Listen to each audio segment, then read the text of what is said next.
हरि गोविन्द गोकुलनन्दन गोविन्द।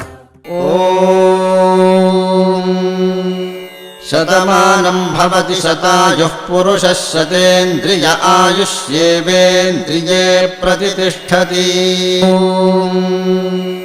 शतमानं भवति शतायुः पुरुषः शतेन्द्रिय आयुष्येवेन्द्रिये प्रतिष्ठति।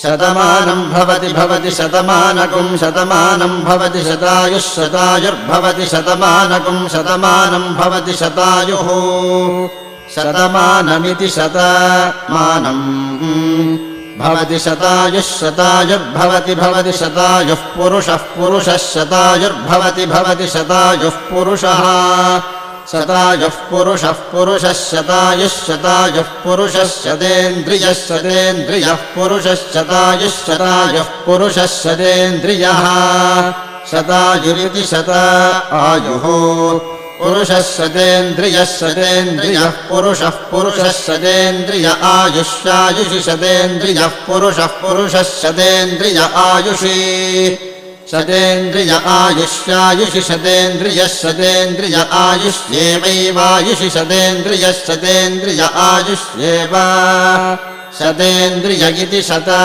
इन्द्रियः आयुष्येवैवायुष्यायुष्येवेन्द्रिय इन्द्रिय एवायुष्यायुष्